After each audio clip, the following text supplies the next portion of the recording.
Hello everyone, আসসালামু আলাইকুম। কেমন আছেন সবাই? আশা করছি আপনারা সবাই ভালো আছেন। আজকে আমি আপনাদেরকে মজার একটা পুডিং তৈরি করে দেখাবো। আর এটি হচ্ছে তরমুজ দিয়ে পুডিং বা জেলি। আর এটা খেতে অসম্ভব ভালো লাগে। এই গরমে ঠান্ডা ঠান্ডা এই ডেজার্টটি আপনারা খেলে আপনাদের কাছে খুবই ভালো লাগবে। চলুন দেখিনি আপনারা কিভাবে এই ডেজার্টটি খুব অল্প সময়ে সিজনাল ফ্রুট দিয়ে তৈরি করে নিতে পারবেন। আসুন দেখিনি কিভাবে আপনারা তরমুজের জেলো পুডিংটা তৈরি করবেন।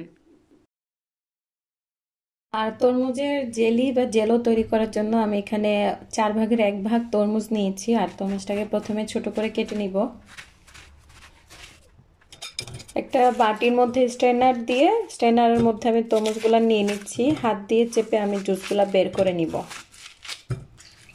তো হাত দিয়ে এরকম মুট করে কষলিয়ে নিলেই জুসটা বের হয়ে যাবে। আপনারা চাইলে ব্লেন্ডারে ব্লেন্ড করেও জুসটা নিতে পারেন। দেশে তরমুজের সিজন, তো তরমুজ অ্যাভেলেবল আপনারা পেয়ে যাবেন। যে কোনো বাজারেই দোকানে খোঁজ নিলেই পেয়ে যাবেন।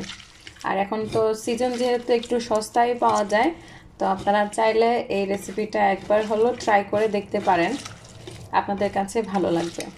এই যে জুসটা বের করে নিয়েছি, এখানে আমার সম্পূর্ণ জুসটা রেডি হয়ে গেছে। জুসটা আমি একটা মেজারমেন্ট কাপে নিয়ে নিচ্ছি, তাহলে মেপে দিতে সুবিধা হবে।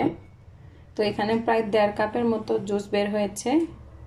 তরমুজের জেলিটা তৈরি করার জন্য একটা পাতিলে প্রথমে আমি দিয়ে দিচ্ছি 1 কাপ পরিমাণ পানি আর 1/3 কাপ পরিমাণ চিনি।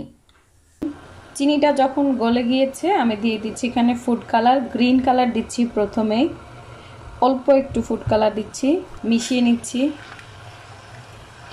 তো আমি ফুড কালারটা দেওয়ার পরে 2 মিনিট জাল করে নিব। আর এখানে একটা বাটিতে আমি নিয়ে নিচ্ছি 1 চামচ পরিমাণ আগার আগার পাউডার। আগেই নিতে হবে ডাইরেক্ট, এই আগার আগার পাউডারটা চিনি শিরায় দেওয়া যাবে না। তারপরে 2 চামচ পানি দিয়ে আগার আগার পাউডারটা গুলিয়ে নিচ্ছি। সাথে সাথে যদি এভাবে ছেড়ে দেন ডাইরেক্ট পানিতে, তাহলে আগার আগার পাউডারটা এইভাবে জমে যাবে। তো পানির মধ্যে দিয়ে জমিয়ে গেলে তখন আবার এটা দানাটা ভাঙতে কষ্ট হবে, আর অনেক সময় দানাটা ভাঙেও না, এরকম জমাট পেকে যায়। এখন এই মিক্সচারটা আমি দিয়ে দিব, অল্প অল্প করে দিয়ে যাব আর চামচ দিয়ে নেড়ে দিব যাতে করে জমাট না বাঁধে। তো পুরোটা দিয়ে দিলাম, দিয়ে এভাবে নেড়ে চেড়ে পানির সাথে আগার আগার পাউডারটা মিশিয়ে নিচ্ছি। এই অবস্থায় জাস্ট আরো 1 মিনিট আমি চুলার আঁচটা মিডিয়ামে রেখে জাল করে নিচ্ছি। 1 মিনিট হয়ে গেছে, এখন আমি চুলাটা বন্ধ করে দিব আর একটা পাত্রে ঢেলে দিব। আমি একটা স্কোয়ার মোল্ডের মধ্যে ঢেলে নিয়েছি। এখন আমরা তরমুজের রসটা দিয়েও জেলোটা তৈরি করে নিব। এখন সেম পাত্রে আমি আবারও দিয়ে দিচ্ছি প্রায় 1.25 কাপ পরিমাণ তরমুজের জুস। আর আমি এখানে দিয়ে দিচ্ছি 1.25 কাপ পরিমাণ চিনি। চিনির পরিমাণটা আর একটু বেশি বা কম আপনারা দিতে পারেন আপনাদের পছন্দ অনুযায়ী। আর এই তরমুজের জুস থেকে আমি আগার আগার পাউডারটা মিক্স করার জন্য 3 থেকে 4 চামচ জুস নিয়ে রাখছি। এক পাশে জাল করতে বসিয়ে দিয়েছি আর অন্য পাশে তৈরি করে নিব আগার আগার পাউডার। তো এখানে আমি 1 চামচ থেকে একটু বেশি দিয়েছি, যেহেতু আমাদের তরমুজের পানিটা হয়েছে 1.25 কাপ। তো 1.5 চামচে না, তার থেকে একটু কম, মানে 1 চা চামচ দিলেই হবে। আর আগার আগার পাউডারটা এভাবে আমি মিশিয়ে নিচ্ছি। মেশানো হয়ে গেছে, এক সাইডে রেখে দিচ্ছি।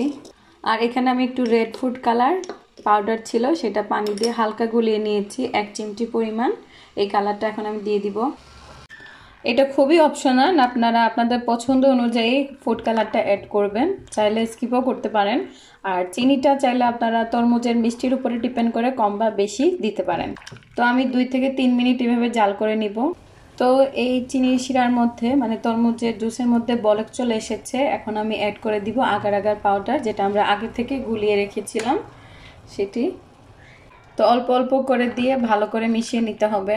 আগার আগার পাউডার দিয়ে আমি ভালো করে মিশিয়ে নিয়ে আরও 2 মিনিট আমি জাল করেছি। তারপরে আমি আরও 5 মিনিটের জন্য এটাকে এইভাবে চুলার মধ্যে রেখে দিয়েছি নর্মাল হওয়ার জন্য। এরই মধ্যে এই সবুজ কালারের যে জেলোটা আমরা প্রথমে তৈরি করেছিলাম সেটা হালকা জমে গেছে, হালকা জমতে দিতে হবে। এখন এটা মোটামুটি সেট হয়ে গেছে। আর তরমুজের যে রসটা আমরা তৈরি করেছি সেটা আমরা একটু চামচ দিয়ে আস্তে আস্তে করে এই জেলির উপরে ছেড়ে দিতে হবে। তো সম্পূর্ণ তরমুজের জুসটা আমি দিয়ে দিলাম। এখন আমি এটাকে এইভাবে ঠান্ডা হওয়ার জন্য রেখে দিব 1 ঘন্টার জন্য। আর 1 ঘন্টার মধ্যেই এই জেলিটা আমার তৈরি হয়ে যাবে। ফিরে আসছি 1 ঘন্টা পর, আর দেখুন আমার জেলিটা একদম রেডি হয়ে গেছে। তরমুজের এই জেলিটা খেতে অসম্ভব মজা। আমি এখন এটা মোল্ড আউট করে নিচ্ছি। তরমুজের এই জেলিটা বাচ্চারা খেতে কিন্তু খুবই পছন্দ করবে, কারণ বাচ্চারা একটু কালারফুল জিনিস দেখলে খেতে মন চায় তাদের। তো যারা তরমুজ খায় না, চাইলে আপনারা এইভাবে তরমুজের জেলি বা জেলো তৈরি করে দিতে পারেন। অসম্ভব সুন্দর আর খেতে অসম্ভব মজার এই তরমুজের পুডিংটা আপনারা একবার হলো ট্রাই করবেন। এখন আমি এই তরমুজের পুডিংটা আপনাদেরকে কেটে দেখাবো। খুবই সফট আর তুলতুলে এই তরমুজের পুডিংটা। আপনারা অবশ্যই আপনাদের পছন্দ অনুযায়ী কেটে নেবেন। আমি আমার মতো করে বরফি স্টাইলে কেটে নিয়েছি। এখন আমি আপনাদেরকে বের করে দেখাচ্ছি। খুব সুন্দর আর লোভনীয় হয়েছে এই তরমুজের পুডিং। পরিবেশন করার আগে এই ডেজার্টটি আপনারা অবশ্যই ফ্রিজে রেখে দিবেন, তাহলে ঠান্ডা ঠান্ডা খেতে খুবই ভালো লাগবে। এই গরমে প্রাণ জুড়িয়ে যাবে তরমুজের এই পুডিংটি খেলে। সবাই ভালো থাকবেন, সুস্থ থাকবেন, আর আমার সাথে থাকবেন।